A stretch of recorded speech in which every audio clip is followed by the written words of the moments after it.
Agradezco muchísimo. Mauricio Mesolán, bienvenido. Muchísimas gracias por la invitación, Gracias por estar Carlos. aquí. Alberto Peláez, nuestro corresponsal en España, le agarró esto de vacaciones en México. Qué bueno que pudiste venir al estudio. Alberto, muchísimas gracias. No, al contrario, buenos días. ¿Por qué alguien hace esto? ¿Por qué alguien se sube a un coche o renta una camioneta? ¿Qué pasa por sus cabezas, Mauricio? Tienes que pensar primero en la motivación y segundo en el método. La motivación es un tema que está siendo muy estudiado, muy discutido. Hay discusiones muy interesantes acerca de por qué estos jóvenes están llevando a cabo este tipo de actos, ¿no? Y tienes por un lado eso. Y luego el método, y luego se vincula el tema, ¿no? Porque este tipo de métodos aportan enorme eficacia. O sea, tú mira en este momento, o sea, velo desde el punto de vista de los atacantes. Tienes a todos los medios del mundo, las redes sociales, los videos compartidos, las fotografías compartidas, y entonces la expansión del terror es enorme. Y como se vuelven ataques enormemente eficaces, entonces se repiten y se repiten, se incentivan. No tienes que importar armas, no tienes que diseñar una bomba. No necesitas ir a Siria a recibir entrenamiento para manejar una camioneta y arrollar personas. Y sin embargo, la cobertura mediática que recibes, la cantidad de muerte, la cantidad de sangre y dolor que puedes proyectar y por lo tanto el poder para la organización a la que te has afiliado o en nombre de la cual actúas es enorme.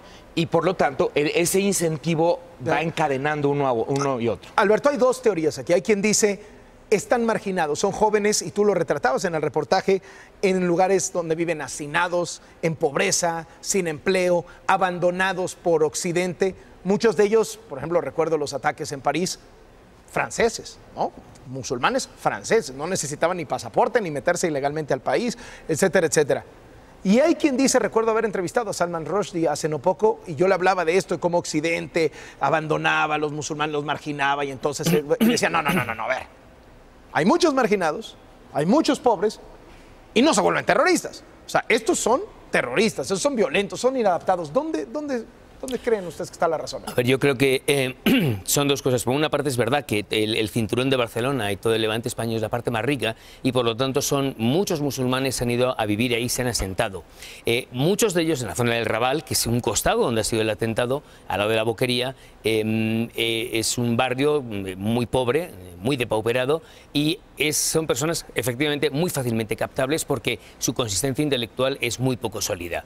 Ahora, eso es una cosa, pero lo que pasó ayer en Barcelona no tiene nada que ver con el lobo solitario ni nada que se le parezca. Ayer ocurrieron dos atentados terroristas y se pergeñaron desde hacía meses en la ciudad de Alcanar, perdón, que fíjate, casualmente el nombre es árabe, en Tarragona, y los que lo cometen sí son probablemente gente con una poca consistencia intelectual, pero los que lo están pergeñando, y tú los conoces muy bien, son antiguos miembros de la Guardia Republicana de Saddam, que están en Siria o en Irak. Ellos son los grandes hacedores, porque lo que ayer ocurre, por una parte en las Ramblas, donde era muy fácilmente poder atentar, tú lo conoces muy bien, y lo que ocurre posteriormente en Cambrils, porque ¿a quién se le va a ocurrir atentar en Cambrils? Bueno, lo que quieren es una fuerza mediática, como muy bien decía Mauricio. Ya captada la atención, pum, atacas donde sea. El de ayer no fue un lobo solitario, no, fue un comando muy bien organizado. Claro, yo coincido en este diagnóstico. O sea, claramente aquí no estamos hablando de un lobo solitario,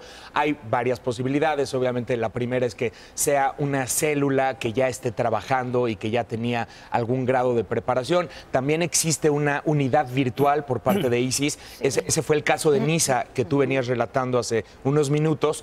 Una unidad virtual de ISIS que trabaja a distancia, detecta, recluta, capacita y monitorea atentados a distancia. Entonces, todo este tipo de variantes hemos estado viendo. Ahora, nada más regresando un segundito a la pregunta que hacías, hay una tesis que yo invito a la audiencia a leer, una tesis reciente, polémica, pero es la tesis de Olivier Roy, un francés, quien dice que no estamos ante la radicalización del Islam. Dice él, estamos ante la islamización del radicalismo, porque él lo que hace es que se mete a bases de datos y detecta que la gran mayoría, probablemente no el caso de Barcelona ayer, pero la gran mayoría de quienes cometen este tipo de atentados son musulmanes de segunda o tercera generación que no necesariamente eran religiosos anteriormente, sino que muchos de ellos eran jóvenes que iban a fiestas y que tomaban alcohol y que encuentran en el Islam un renacimiento, un resurgimiento. O sea, aquí tienes que meterte al proceso psicológico de cada individuo y cómo se empieza a generar una especie de cohesión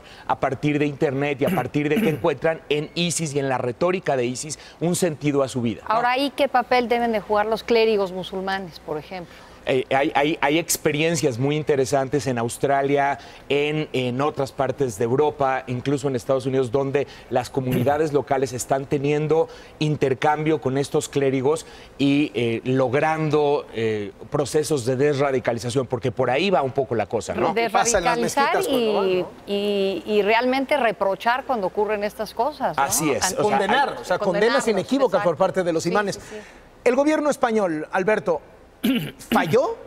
¿El gobierno español, qué te parece cómo está reaccionando ante esto? ¿Puede volverse a repetir? ¿Cómo ves lo que está pasando? ¿Y cómo puede incidir esto en toda la disputa y el debate y hasta el posible referéndum para la independencia de Cataluña?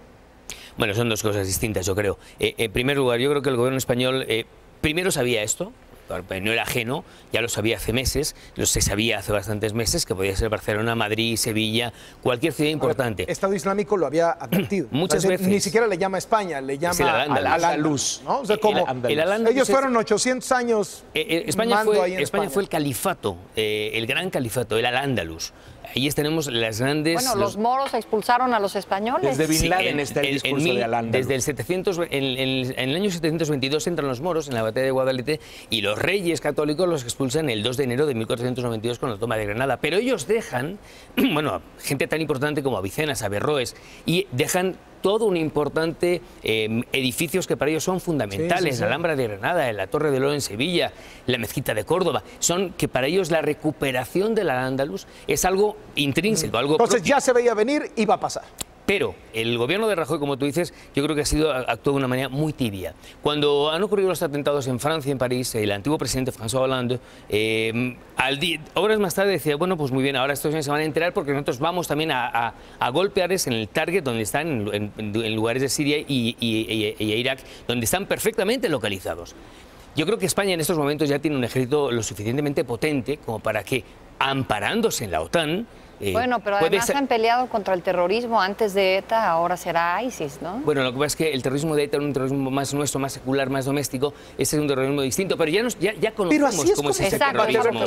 A ver, ¿en serio es con aviones como lo combates? No. Porque lo que yo digo, Carlos, es que España lo que no puede es solamente decir lo de siempre, la unidad nacional, somos todos muy buenos, todos nos queremos mucho, los partidos políticos. No, tenemos que ir más allá. Y en ese sentido, España sí debería haber actuado de una manera más firme. Mira, hay que entender que aquí hay que hacer dos diagnósticos distintos, de hecho múltiples diagnósticos. Un diagnóstico es el del terrorismo interno, interno me refiero de musulmanes de segunda, tercera generación, que ocurre en Francia, que ocurre en Reino Unido, que ocurre en Bélgica, incluso en España. Una cosa es ese diagnóstico y otro muy distinto es el diagnóstico para los grandes centros y grupos terroristas que, por cierto, son responsables de aproximadamente 80%, 90% de los atentados terroristas en estos países como Irak, Afganistán, Siria y demás. Es muy distinto combatir a ISIS en sus centros operativos que en sus distintas células. ISIS es, de hecho, una red que tiene estos centros operativos, tiene un número de filiales que operan, muchas en el norte de África, otras en Asia. ISIS tiene una filial importante en Afganistán y tiene estas células. Entonces, cada una de estas... Una cosa es de los territorios que ocupa, que han sido notablemente disminuidos, los que tiene Estado Islámico. Y otra cosa es cómo combatir a esta llegada a Internet, etcétera. Hay quien incluso dice, tenemos que saber que vamos a perder privacidad. Se tienen que meter los gobiernos a nuestros celulares, a nuestro WhatsApp, a nuestros correos electrónicos. ¿Ustedes creen que va por ahí? A ver, yo quería hacer una matización con lo que decía Mauricio, que tiene toda la razón. El Estado Islámico, el Daesh, a pesar de que ya perdió Mosul y ya no es el califato Mosul, se mueve con una facilidad extraordinaria. Y ahora, como muy bien decía, es muy nómada y puede moverse por todos lados. Hay que pensar que el Magreb y el Sahel, que están juntos en el norte de África, es donde están ahora instalados fundamentalmente en Libia, pero esto va desde Egipto hasta Mauritania. Sí, claro. El peligro que corremos ahora en España es que lo tenemos, bueno, España y Italia lo tenemos a una hora. A través de Ceuta y Melilla, has visto la cantidad de personas que se cuelan. Carlos, eso, tú decías el tema... la otra posibilidad es su capacidad de movimiento en línea, que hay que considerarla, ¿no? O sea, eso es lo que ahí quería yo enfocar. Porque hay un número muy importante de marroquíes y de magrebíes viviendo en España que tiene ISIS lo que ha hecho es que los detecta, los radicaliza en línea, o sea, ya no tienen ni siquiera que ir o llegar o atraerlos. Muy pocos días, Mauricio. En muy pocos días. O sea, No, decía eso, no justo tienes que que estar la años, ni mucho pregunta menos, de ¿no? el combate es realmente con aviones, ¿cómo le haces para combatir la ideología más Es que, bien? mira, hay que entender que una cosa es combatir el terrorismo en Manchester, otra cosa es combatirlo en España, otra cosa es combatirlo en Francia, otra cosa es combatirlo en el norte de África, Egipto, Afganistán, y al mismo tiempo tienes que tener una estrategia global. O sea, sí se los digo, si no encontramos formas para pacificar y para encontrar formas para estabilizar Siria, Irak, Afganistán, entonces hay esos focos de terrorismo se terminan interconectando con otras partes del mundo. Entonces, al mismo tiempo, estrategias locales, estrategias globales. Es complejo, pero así de complejo es el fenómeno. Mauricio Mesola, muchísimas gracias. Al contrario. Por venir, gracias, Alberto Peláez.